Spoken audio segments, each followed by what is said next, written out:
Жақында ғана Қытайдағы белгілі өнер жұлдызы Риза Әлімжанқызы Flying Apsara сыйлығын алды.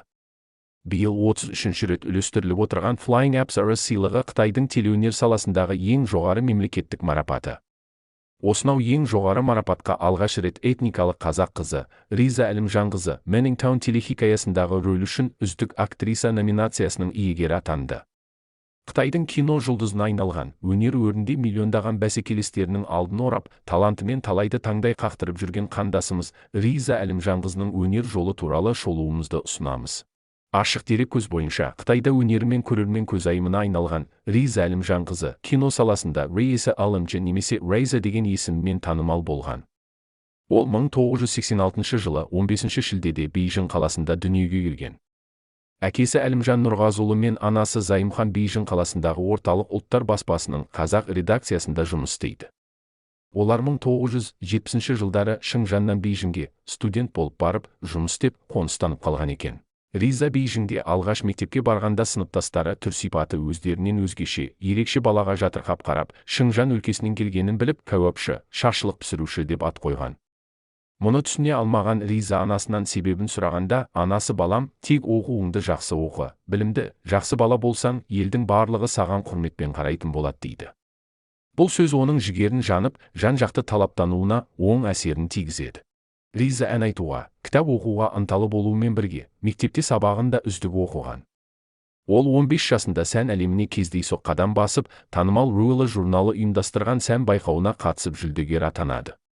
Осылайша Риза Ruler журналының тарихындағы мұқабасына суреті басылған ең жас модель болумен бірге 3 жыл осы басылымда келісімшартпен жұмыс істейді. Әйтсе де, Риза модель болудан көрі актер болуға ынталы болып, 2002 жылы Бейжің кино академиясының актерлік факультетіне оқуға түседі. Ол кәсіби білім алып, оқуын аяқтаған соң картаңызды ашыңыз фильміне түсіп, кино индустриясындағы тұңғыш өнер сапарын бастайды. Осыдан кейін талантты қандасымыз аудиториясы үлкен Қытайдың кино индустриясына құлаш ұрып, өз қолтаңбасымен көрермен ықыласына бөлінген көптеген фильмдерге түседі. Ол комедиялық суайттар шайқасы киносында патша ордасындағы 40 пышақ болып қырылысып жататын күндес ханымдар туралы гаремдегі Чуан Хуанның өмірі телехикаясында бүгінгі қала өміріндегі махаббат тақырыбы арқау болған махаббат па, оған мен дайын телефильмінде және махаббат бұйрықтан асалмайды. Біз ғана білетін мекен шындық айтылмайтын аймақ, қарлы даладағы әйел патша, Қолдау секілді көптеген фильмде рөлін сәтті сомдап шығады.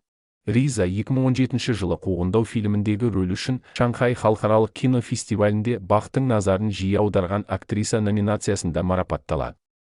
Ал 2019 жылы Чаңандағы бір тәулік атты телефильміндегі рөлі үшін Қытайдың Хуаринг байқауында ең үздік актриса атанады.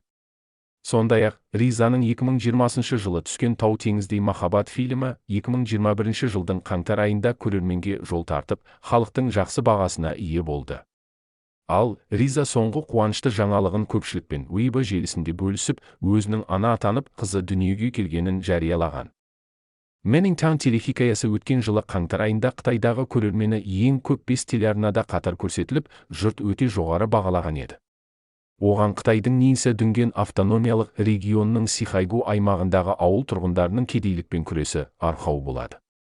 Телехикаяда Риза Қазымыр әкенің қатал үкіміне мойын ұсынбай, тағдырын өз қолына алған қайсар қыз Ли Шуйхуаның бейнесін сомдап, актерлік шеберлігімен көрермендерді тәнті етеді. Бірінші қараша күні кеште Бейжіңдегі Шоуган аренасында өткен сыйлық иегерлерін марапаттау рәсімінде Риза Әлімжанқызы толқып тұрып: "Мен бақытты һәм талайлы жан екенмін. Қазылар алқасына еңбегімді бағалаған көрермендерге мың алғыс. Өздеріңізге ана тілімде алғысымды білдіруге рұқсат етіңіздер. Рахмет" деп ағынан жарылды.